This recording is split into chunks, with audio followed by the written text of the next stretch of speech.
In today's video, we're covering the most horrific wedding deaths ever recorded. From a woman who pulled the wrong ribbon at a wedding cake, to a father who stepped in front of a runaway carriage to save the most important person in his life in the most devastating way possible. It was June 18th, 2016, Tulsa, Oklahoma. The kind of summer afternoon that fills a converted barn with warm light and the sound of people who have nowhere else they'd rather be. Around 120 guests packed the venue just outside the city. At the center of the room, on a raised wooden display table, sat a multi-tiered wedding cake, the kind of centerpiece that pulls every eye in the room without trying. Yvonne Grix was 29 years old. She was the bride's cousin, and the charm pull tradition was entirely her idea. She had selected the ribbons, chosen the keepsakes, embedded each one beneath the tiers, and personally gathered the 5 women who would participate. Every detail of that moment belonged to her. Jessica Hauer was 31. She was the groom's former partner. He had been seeing the bride while still with Jessica. She didn't find out until after the relationship ended, and by then the bride was already pregnant. Investigators later concluded, based on witness accounts and recovered materials, that Jessica had altered the hollow decorative base beneath the cake stand, a wooden display box used to elevate the tiers, modifying one section to conceal a fixed, rigid object connected to a ribbon. She ran a concealed line into one of the ribbons, replacing its charm with a fixed linkage anchored to the object inside. The setup was simple. A deliberate, sustained pull would release the tension built into the mechanism. But here is the part that changes everything. The device was not meant for Yvain. Jessica had built it for the cake-cutting ceremony, the moment when the bride and groom would be standing directly in front of the base, inches away. That was the plan. What Jessica did not know was that the program had changed. The bride had been experiencing nausea throughout the afternoon, so the cake cutting was pushed back. The charm pull tradition was moved up to fill the gap. The device intended for the couple was now sitting 10 inches from 5 women who had no part in any of it. Multiple witnesses later confirmed that Jessica had been near the cake during the preparation window, present during final setup before guests were fully seated. Her early departure from the reception became a central focus of the investigation. At some point while arranging the ribbons, Yvonne noticed one felt slightly different from the others, tighter, as if it were anchored deeper, resisting more than a loose charm should. She didn't pull it free. She adjusted it and moved on. When the charm pull began, each of the 5 participants took a ribbon. Yvonne stood at the front, roughly 10 to 12 inches from the base. On the count, they pulled. 4 ribbons came free with a charm attached. The 5th did not move. Yvonne stepped forward and applied a second, firmer pull. The deliberate, sustained tension Jessica's linkage required. The tension gave way. The tension was suddenly released. The mechanism inside discharged forward, driving the anchored object through the front edge of the base and into Yvain's face and upper neck. She collapsed backward. 2 others fell with lacerations. Nearby guests recoiled at the sudden movement and impact, some describing a sharp cracking sound as the base gave way. At least one phone recording captured the moment. Emergency services were called immediately. When first responders reached Yvonne and assessed her, there were no detectable vital signs. Investigators determined that her death was caused by a concealed, modified mechanism inside the cake's decorative base, triggered through a tension linkage connected to the ribbon. Recovered materials supported that reconstruction. Jessica Hauer was identified as the primary suspect based on witness placement, access during setup, and physical evidence recovered from the base. She was later taken into custody and charged with homicide and multiple counts of aggravated assault. The bride and groom, who had been intended to stand at the front of the display during the original schedule, were not physically harmed but were identified as the likely targets of the device. Yvonne Grix's death was ruled a homicide. The case proceeded through prosecution, with the court formally recognizing the act as intentional and premeditated. It was August 9th, 2017, off the coast of Key Largo, Florida. The water that morning was clear and warm, the kind of visibility that makes shallow reefs look almost too good to be true. About 12 to 15 feet deep, calm surface, light current. From above, it looked ideal for what the couple had planned. Kason Twill was 31 years old. He worked freelance behind a camera, always thinking about the shot, the angle, the light, quiet and committed. When he had a vision, he followed through completely. Elma Twill was 28, worked in retail management, organized, people-focused, someone who kept things running smoothly. She was not a strong swimmer, but she trusted Kaysen, and they had chosen the underwater wedding shoot together. The plan looked simple on paper: a shallow reef dive no more than 15 feet down, just long enough to get the footage they wanted. Elma would wear her wedding dress. Kaysen would handle the camera. No dive operator, no safety diver in the water with them. Elma's dress was a layered synthetic gown. On land, it was beautiful, exactly what she had wanted for the shoot. In the water, it moved differently. Neither of them had a flotation device. Reef sharks are not predators of people, and their presence in shallow reef areas can occur without a specific trigger. They are naturally curious, especially when encountering unfamiliar movement in the water.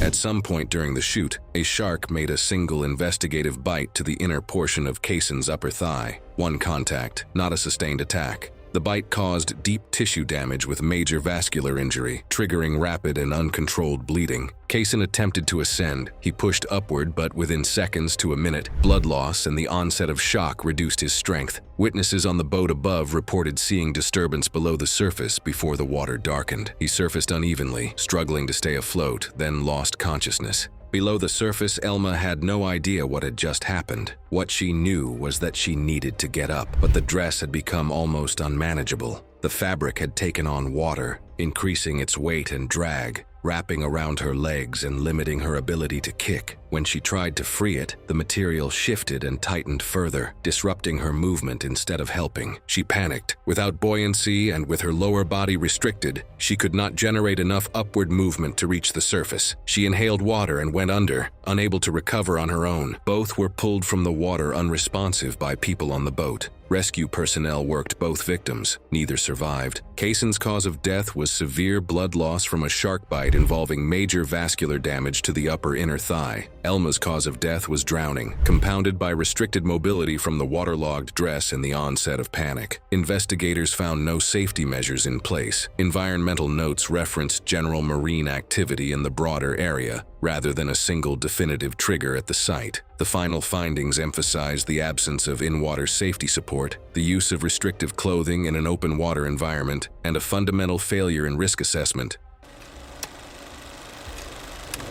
It was September 3rd, 2017, Bakersfield, California. Late summer, dry and open. The kind of flat terrain where the heat sits low and the ground stays hard well into the evening. The wedding was held on a private rural property. Wide open space, dirt field, no natural windbreaks. The kind of location that feels expansive until something goes wrong, and then that same openness becomes the problem. Sally Vohm was 61 years old, the mother of the groom. She worked in a supporting role at a small local office, the kind of person who had been doing her job quietly for years. People described her as gentle and warm, someone who showed up for others without making a production of it. She was there because someone she loved was getting married. That was enough. The couple had arranged a helicopter send-off, the kind of grand gesture that photographs well and gives guests something to talk about. The helicopter was scheduled to land in an open dirt field adjacent to the reception, load the couple, and depart. On paper, it was straightforward. The landing zone had not been prepared. The dirt surface was dry and loose, the kind of ground that had not seen rain in weeks. No debris clearing had been done. Rocks, small stones, and dry material were scattered across the field in the way they accumulate on undisturbed land. Nobody had walked the zone and removed them. Guests were positioned as close as 20 to 30 feet from the landing area. There were no barriers between the crowd and the field. No one had been assigned to manage distance. The assumption was that guests would stay back on their own. Sally had stepped slightly away from the main group, moving closer to the edge of the field to get a clearer view of the landing. From where she stood, the line of sight opened up. No one in front of her, nothing blocking the approach. A helicopter landing generates rotor wash that can move loose material at high speed. That is not a fringe scenario.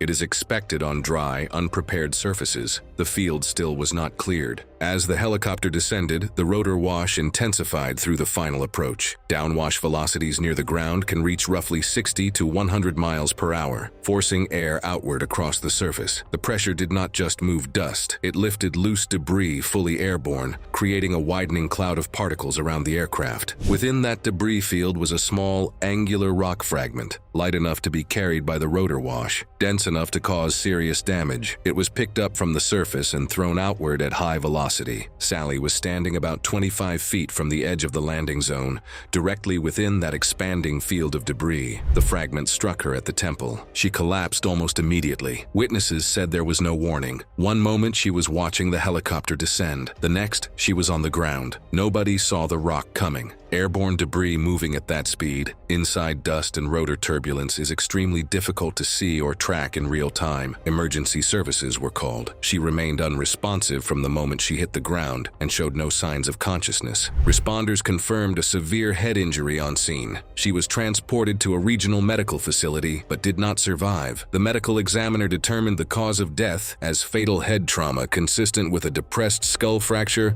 from blunt force impact to the temple. The investigation documented the landing zone in detail. Photographs showed the debris path across the dirt surface, along with evidence of upward and outward displacement consistent with rotor wash lift. The rock fragment was recovered near where Sally had been standing and matched the injury profile. The wedding ended there. The helicopter never took off with the couple. What had been planned as a send-off became the moment everything stopped. Sally Vohm's death was ruled an accidental fatality caused by unsafe landing conditions and lack of crowd control. In the months that followed, the incident remained under review as questions were raised about event planning and site safety standards. It was July 22, 2016, San Antonio, Texas. Midsummer heat settled over private grounds where string lights ran overhead and round tables lined the edges of an open-sided tent. The center had been cleared for entertainment. Guests moved freely, gathering wherever something interesting was happening. The atmosphere was relaxed, informal, the kind of reception where the evening feels easy right up until it doesn't. Prudence Scraff was 34 years old. She worked in local administration, organized, detail-oriented, someone who managed processes and people every day, and was effective at both. She was there as immediate family, the groom's sister, seated near the front of the performance area the way close family usually is, close enough to see everything clearly. The entertainment that evening included a hired fire performer, handheld torch, liquid fuel expelled from the mouth to produce large flame projections. When conditions are right, it's controlled and visually striking. The key phrase is, when conditions are right. The tent was open-sided. Wind had been moving intermittently across the grounds throughout the evening. Not constant, but present. Gusts came and went without warning, shifting direction across the open space. No assessment had been made about whether those conditions were appropriate for an open flame performance near a seated audience. Prudence was seated approximately 6 to 8 feet from the performer. No marked safety boundary, no defined perimeter between the performance and the guests. The closest seats were simply wherever people had chosen to sit. A performer's skill level only goes so far when the wind starts to move. Once the flame leaves the mouth, it follows the air, not the performer. During a large projection, a gust moved across the tent from the open side. Witnesses described it as sudden. The flame was caught by the moving air and redirected, pushed back toward the performer and outward toward the front row of guests. It made contact with Prudence's upper body and hair. Ignition happened almost immediately. Lightweight fabric catches fast, and the fire spread quickly before anyone could react. Witness accounts indicated that atomized fuel droplets carried within the flame likely ignited on contact with her clothing, allowing the fire to take hold more quickly. She fell to the ground. Guests nearby moved toward her within seconds. Jackets came off. Table coverings were grabbed. The fire was extinguished fast, but the damage was already done. The burns across her upper body were severe and extensive, with significant involvement of the chest, neck, and face. She was initially conscious but deteriorated rapidly as the effects of the burns set in. Emergency responders arrived and transported her to the hospital. Despite treatment, she died from complications consistent with severe burn trauma, including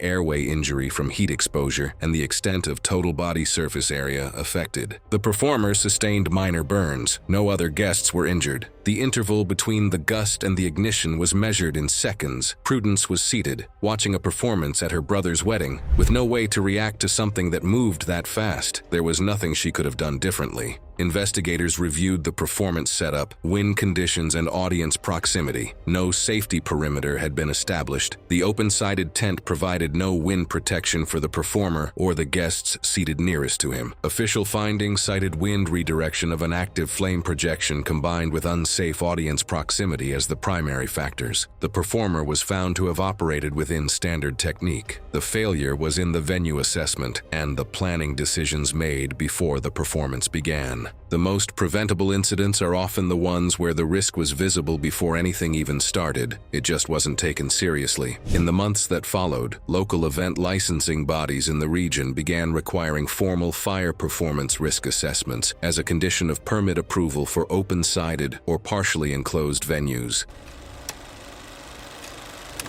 It was May 14, 2018, Phoenix, Arizona, a warm spring evening with dry desert air, the kind of night that pulls people indoors. A privately rented event hall had been transformed for a wedding reception. Synthetic fabric draped across the ceiling in wide layered sections, the lowest edges dropping several feet into the room above the dance floor. From below, the room looked elegant. Along the stage perimeter, indoor pyrotechnic fountains had been installed, the kind designed to produce upward sprays of sparks for visual effect. Lena Proust was 26 years old. During the week, she worked as a classroom aide, patient, attentive, the kind of person who spent her days making sure other people had what they needed. That evening, she was a bridesmaid, positioned near the center of the dance floor as part of a coordinated entrance, directly beneath the densest section of hanging fabric. The venue ceiling sat approximately 9 to 10 feet from the floor. The pyrotechnic fountains were rated to produce upward spark sprays, reaching 8 to 10 feet. The lowest edge of the decorative fabric hung several feet into that same space.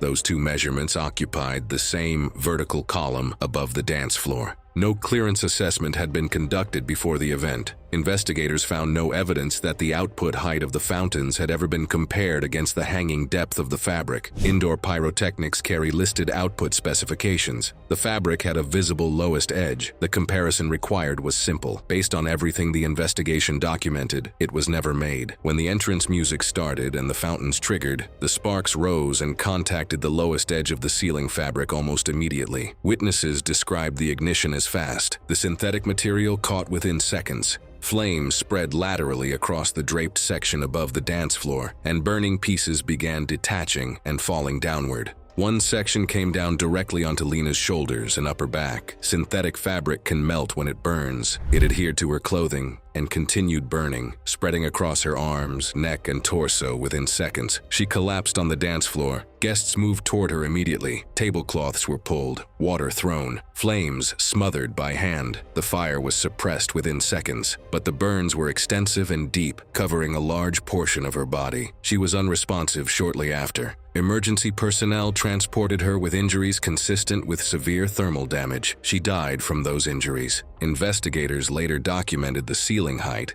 fabric placement, and the rated output height of the pyrotechnic fountains. The measurements confirmed the spark output reached the fabric on the first activation. There was no margin between the two. The fabric was identified as highly flammable synthetic fiber with no fire-resistant treatment. Burn patterns confirmed rapid lateral spread from a single ignition point at the stage perimeter. The sprinkler system activated shortly after and suppressed the spread before it reached the walls. The dance floor was soaked. Guests stood in wet formal wear, some still holding the tablecloths they had used to smother the flames. What had been a celebration 90 seconds earlier was now a scene with emergency personnel moving through it. The official cause of death was recorded as severe thermal injury from burning debris contact. Investigators concluded the incident resulted from pyrotechnic use, without adequate vertical clearance and without fire-resistant ceiling materials. The pyrotechnic vendor held a general entertainment license but had no documented training in indoor installation requirements. The venue had approved the setup without requesting clearance verification from any party involved. In the months that followed, event industry groups issued renewed guidance on indoor pyrotechnic use, requiring documented clearance measurements and fire resistance verification before activation. Several venues in the region updated vendor approval requirements to include pre-event safety sign-off for any pyrotechnic installation.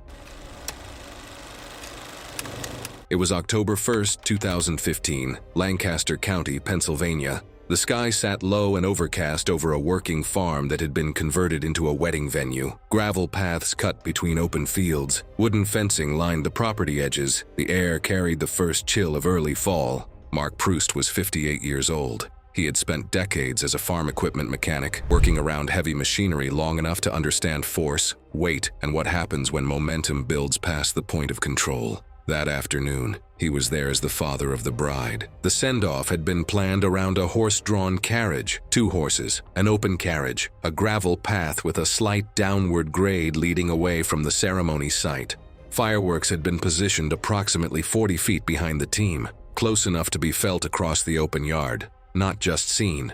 The horses had not been conditioned for that level of noise or concussive impact. Mark was standing near the front of the team, within reach of the lead horse. From that position, he had a direct line of sight into the carriage where his daughter was already seated. At the scheduled moment, the fireworks ignited. The sound hit hard and fast. Sharp concussive bursts rolled across the open yard and reflected off the barn structure behind the crowd. Both horses reacted immediately, lunging forward in a full panic response. The carriage snapped into motion behind them. Within the first few strides, a wheel dropped into uneven ground along the gravel track. The carriage tilted as it accelerated. The bride was thrown sideways as the frame pitched forward beneath her. The movement was no longer controlled. The horses were pulling under full panic load, and the carriage was gaining speed with every stride down the grade. Witnesses later described what happened next. Mark did not move to the side. He did not go after the horses from the flank. He stepped directly into the path of the carriage, arms extended, reaching toward the lead horse and the harness connection. His position suggested a deliberate attempt to check the forward momentum before the carriage reached his daughter as she was being thrown from the seat. For a fraction of a second, he made contact with the harness. The force was already beyond what a person on foot could absorb. Two panicked horses under load, pulling a moving carriage downhill across loose gravel, generated momentum that could not be interrupted by hand. The lead horse's forward drive knocked him off balance as he reached for the connection point. His footing gave out on the loose stone surface. He fell into the path of the carriage as it surged past him. The front wheel passed over his chest and upper abdomen. Behind him, the carriage jolted violently as a wheel caught deeper into the uneven track and overturned. The bride and groom were thrown clear onto the gravel. Both sustained injuries. Neither was in the direct path of the wheels at the moment of overturn. Witnesses reached Mark within seconds of the carriage clearing him. He was unresponsive. Emergency services were contacted immediately. The injuries were not survivable. The medical examiner confirmed the cause of death as crush injuries and traumatic asphyxia consistent with being run over by a loaded carriage under full momentum. Investigators documented the fireworks placement at approximately 40 feet behind the horse team, well within the range required to trigger an acute startle response in animals without prior noise conditioning. The gravel surface was identified as an unstable footing environment, particularly for anyone attempting to intervene on foot during a runaway. The carriage and harness were examined and found to be in proper working condition. No mechanical failure was identified. The setup had failed. The proximity of the fireworks to unconditioned animals, the downward grade, the loose surface, each element had been present before the send-off began. In the investigation that followed, event coordinators and venue operators were reminded that horses used in ceremonial settings require documented desensitization training before being placed near pyrotechnics, and that fireworks discharge points must account for animal positioning and terrain.